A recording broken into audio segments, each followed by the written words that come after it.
Hey guys, it's Byron speaking here. I just had a few thoughts today about the things that we need to do to get our heads straight and to get our businesses up and going as soon as this coronavirus takes over and completes the cycle. It is going to happen. There's a lot of fear, a lot of anxiety out there. I know that. I feel the same way. I'm as nervous as all you guys about our business, about the prospects, about how we're going to do a turnaround here and turn around quickly. Um, I've come up with 8 things to do now that you need to consider to best put you in the best position.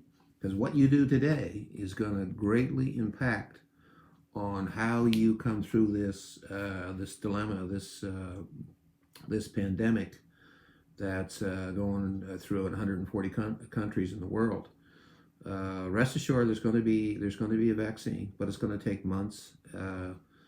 It's not going to take months and months and months to get the vaccine. It's going to take months and months and months for the manufacturers to turn around and produce, a vaccine pill that will accommodate everybody throughout the entire world. One thing about this pandemic, which I know sounds strange for me to say this, but it's actually brought the world together, which is kind of cool in a lot of ways, right?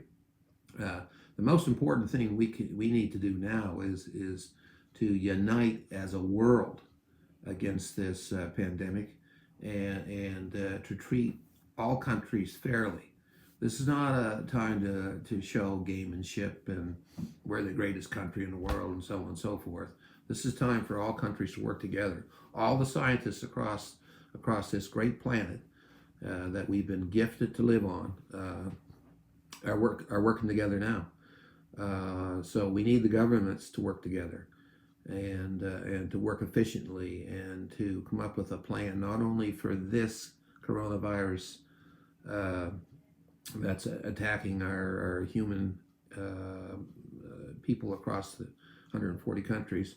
But we need to learn take a lesson from this and come up with a plan to deal with this problem throughout the world to attack future viruses and to make sure that this is taken care of in the future. My way of thinking is that we got to prepare for the worst at all times, both personally and professionally. Um, that's number one. We got to prepare for the worst. Excuse me. And guys and gals, it's very, very important that you sit down and map out a plan both for your family and both for your business and consider all these variables and try to come up with a plan that's going to be the best possible plan that you can put on paper and then work towards those goals and don't give up on your dreams, don't give up on your aspirations, be inspirational to your family. These kinds of things have crossed our paths many, many times. Ebola, the swine flu, SARS. They've been going on ever since mankind and ever since there's been an earth. So, you know, we got to deal with it. We can deal with it. It's part of our DNA. Humans unite when there's problems like this. And, Mother Nature has spoken and they want us to change our ways. And we'll do it. And we'll accomplish new goals. We'll become more innovative. We'll create all options and better ways to deal with how this virus has attacked us. One thing for sure is that there's going to be tremendous death, um, both young and old. I don't care what they're telling you. Within 3 to 6 weeks, you're going to see that young people are dying, middle-aged people are dying, old people are dying, old people like me. So it can attack any of us at any time. So we have to be diligent. We have to take care of ourselves. It's critical that you get up in the morning and you try to do some kind of exercise for 30 minutes, whether it's walking, taking a walk, or we have a gym downstairs, so I do 10 miles on a stationary bike every day to try to stay in shape. And so prepare for the worst. Number two is mitigate now, do not postpone. Mitigate now, do not postpone. So when you build your plan, personal and professional, you have to look at the worst scenario and what you need to mitigate, uh, and do not postpone on that. Mitigation is a critical component of any business, and every business is going to have to mitigate to certain extents. and and don't be fooled by this thing going to be over 2 weeks from now after you do your quarantine, or even 2 months from now. I mean, this is going to be around for a while.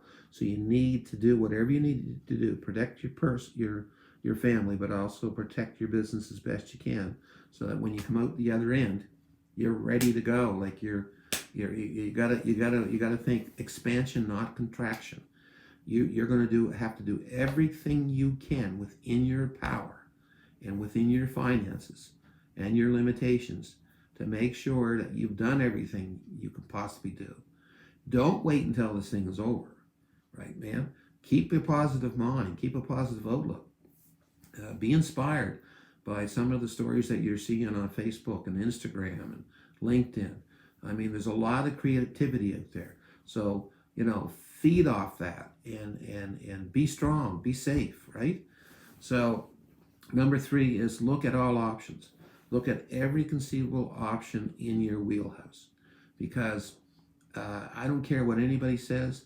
Somebody's problem is somebody's opportunity. So if you think that you can rest on your laurels, it's not going to work. It's not going to work. Everybody's going to take a hit on this. The question is, how big a hit are you going to take? And to me, one thing you got to do is you got to get up every morning, and you got to treat every morning like it's a business day, the same as I'm doing right now. Like, I get up, I work out, I have a plan. I have a plan of attack, and I'm at the end of my career, but I'm at the start of my career, and I'm not going to give up. Everybody wants everybody retired at 65. Well, you know what? That's bullshit. I'm only starting my career. I believe that everybody has multiple careers in a lifetime. And the older you get, the more wiser you get, the more knowledge you get, the more expertise you get, that you can offer young people that advantage. And why don't we do it? So don't retract, don't contract, expand on your horizon, because you have so much to offer.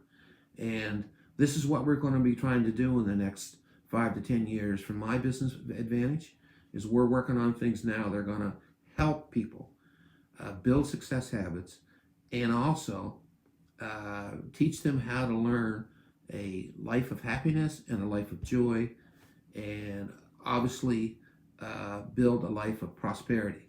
So, number 4, look for like-minded people around you. That means you may have to get rid of negative people. You may have friends and family that are negative. Don't let them bring you down. You must stay in one mindset. If you don't have a positive mindset, there's ways that we can teach you how to build a positive mindset. We're not experts, but we've had a career and a lifetime of building a career where we know there's certain techniques and skills required to keep a powerful, positive mindset. Number 5, budget planning is critical. So every plan that you put in place, you have to look at the financial budgets of what's required and ways to cut budget expenses. Certainly right now is a good thing. So some of the most successful businesses in the world. When I was vice president of a Fortune 500 company called Fidelity Financial for 5 years, back 15 years ago, one thing they taught me is that every week you have to do a financial overview. Every month you have to do a financial overview. Every 6 months you have to do a financial overview. And every year you have to do a financial. Every January of every year for the last 35 years, when I set up my goals and my aspirations for what I want to do and what I want to accomplish, part and parcel of that is creating a financial planning budget, both personal and for business. So I highly recommend that you include this in your daily plan. Number 6, look for opportunities. Believe me, the people that are going to be successful 3 to 5 years from now are the people that are sitting back right now and looking for opportunities. Those opportunities are in business, personal, stock market. Don't look for the industries that are losing dramatically. Look for businesses that are creative. Watch closely companies like Amazon and Microsoft, and look for all the banks like RBC, Bank of Nova Scotia, TD, CIBC, all these banks. See how their stock prices are going. There's no question. Nobody's mentioning this word, but there's no question we're going into a recession, because you can't have 140 countries going out of business for a couple months and not something happen in the fiscal year to bring it down into recession. That doesn't mean we're going to stay in a recession. But what I'm saying to you is the greatest opportunities are right now before us. So all we got to do is look for those opportunities, right? Talk to like-minded people. Don't be scared to reach out and to talk to very successful people and ask them, what are you doing? What ideas do you have? What's your game plan? It's very important that you try to look at these things. Number 7, always be a step ahead, right? Think forward, not back. That's the title of my book, Always Forward, Never Back. I don't look back. I can't change the back. But what I can change is the future. I can change the forward. So always look forward, never back. Last but not least is number 8, increase value.